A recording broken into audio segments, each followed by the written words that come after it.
A while back, I had to call the national hotline of my internet service provider about a problem I was having with my TV channels. The young man in Paris who answered me was relatively helpful, but was unable to solve my problem, which was related to the fact that I was based in Reunion. As the conversation came to a close, he consolingly told me, "Oh, but at least you've got sunshine," as if that made up for the fact that for all manner of services we generally end up paying more for less in Reunion. As a long-term inhabitant of Reunion, a recurrent grumble of mine is the propensity of others to slap the label of exotic paradise onto tropical islands.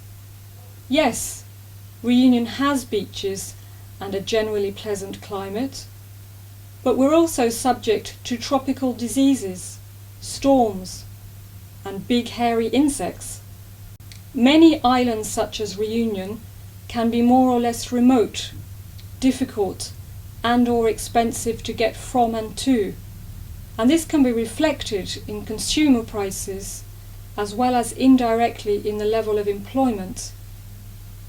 The creation of the tropical paradise that tourists want, palm trees, hotels, electricity, running water, sandy beaches, and Wi-Fi, often comes at a high environmental price, as our Mauritian neighbours are beginning to realise. The belief that tropical islands are paradise is recent.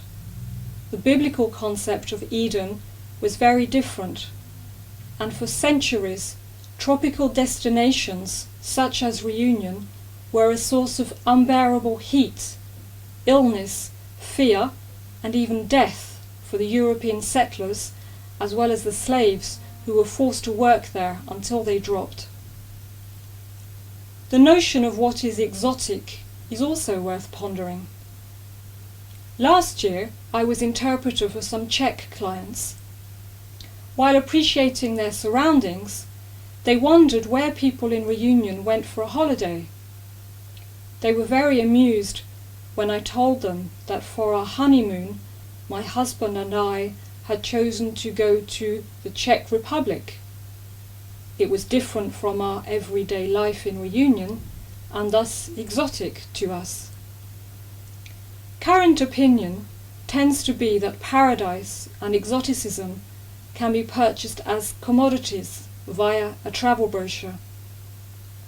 The idea that they may be bought could prevent people from looking for a different kind of paradise, one that is closer to home, rather than projecting it onto islands half a world away. As long as people feel the need to travel to a tropical island to relax, switch off their smartphones, and spend more time with loved ones, Reunion's tourist industry has a great future ahead of it.